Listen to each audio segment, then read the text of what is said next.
पूरे गाजा में हमास के कमांडो यूनिट पर हमला। ब्रेक करिए इस वक्त की बड़ी खबर विद द वीडियो। राहुल, हमले में हमास के सीनियर नेवी लड़ाकों की मौत। यह है वो वीडियो, यह देखिए जरा। हमले में रफा ब्रिगेड संचालक अबू शामला की मौत। गाजा में हमास के नुकसान में आईडीएफ का दावा। फुल फ्रेम में शॉट दिखाइए राहुल जरा। हमास के कमांडो यूनिट पर हमला, यह बड़ी खबर है। गाजा में हमास के कमांडो यूनिट को भयंकर नुकसान पहुंचा है। यह आईडीएफ का हमला है। जानकारी आ रही है हमास में रफा ब्रिगेड संचालक अबू शामला की मौत हो गई है। यह देखिए। इस सब के बीच में एक और बड़ी खबर, हमास का इजराइल पर बहुत बड़ा हमला। ब्रेक करिए इस वक्त की बड़ी खबर विद द वीडियो। दिखाइए राहुल जरा। इजराइल पर एक साथ सैकड़ों रॉकेट से हमला किया गया।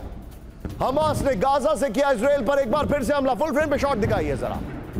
हमास ने गाजा में हमला किया है इजराइल के ऊपर। इस सब के बीच में एक और बड़ी खबर, सीधे आइए। एक्शन में दिख रहा है इजराइल का एयर डिफेंस सिस्टम। ब्रेक करिए विद द वीडियो। हमास के रॉकेट हमले को नाकाम किया। यह देखिए जरा। हमास ने एक साथ कई रॉकेट से हमला किया। राहुल, इसके बगल में जो हमास ने रॉकेट अटैक किया है वो वाला वीडियो दिखाइए। ये दोनों वीडियो दिखाइए, लोकेशन में मेंशन करिए। आयरन डोम का एक्शन ये देखिए जरा। लेफ्ट साइड में आयरन डोम का एक्शन, ये राइट साइड में हमास के रॉकेट अटैक हैं और लेफ्ट साइड में आयरन डोम का एक्शन आपकी स्क्रीन पर।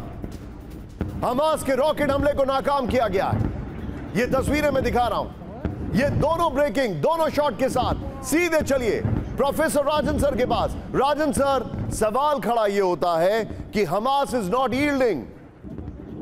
उनके कमांडर्स मारे जा रहे हैं, उनके घर उड़ाए जा रहे हैं, उनके हेडक्वार्टर खत्म किए जा रहे हैं, लेकिन वो अभी भी रॉकेट अटैक कर रहे हैं, ये जानते हुए कि कल उनके प्रवक्ता ने ब्रीफिंग की और 1 घंटे के अंदर प्रवक्ता का घर उड़ा दिया गया।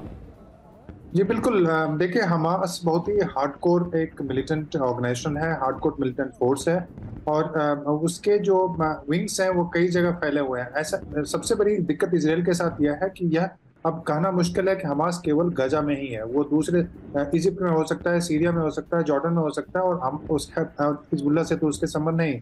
तो वैसे में हमास को कंट्रोल करना इजराइल के लिए काफी मुश्किल होगा और खासकर अभी बंदी भी बनाए हुए हैं। वैसे में बंदी को छुड़ाना सबसे बड़ी मुसीबत है इजराइल के पास।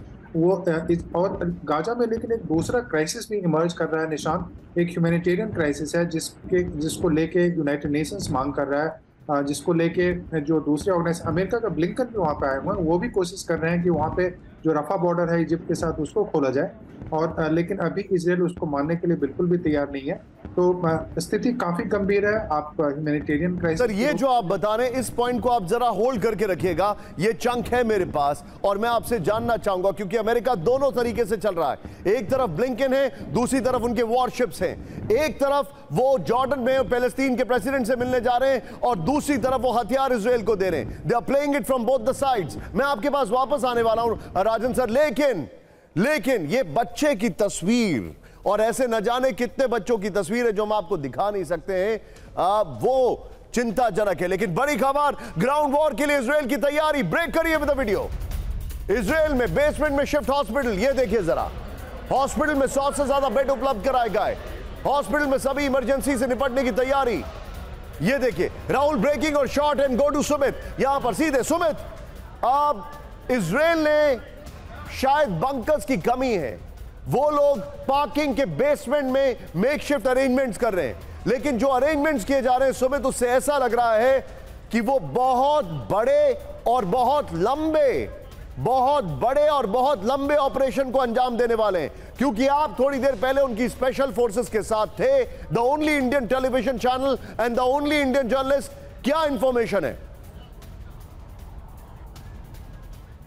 देखिए, बिल्कुल इन्फॉर्मेशन आपने ठीक कहा, क्योंकि अभी थोड़ी देर बाद, क्योंकि निशांत आपने मेरे वो अगला असाइनमेंट बता दिया जो मैं करने वाला था। मैं भी एक ऐसे ही मेडिकल कैंप में या फिर जगह पे जाने वाला हूं जहां पर मैं दिखाऊंगा कि आखिरकार कैसे काम किया जा रहा है। कोशिश यही रहेगी कि ज़्यादा से ज़्यादा स्पेशल फोर्सेस की चीज़ों को दिखाना और ये बताना कि आखिरकार इजराइल आखिरकार क्या मूवमेंट करने वाला है।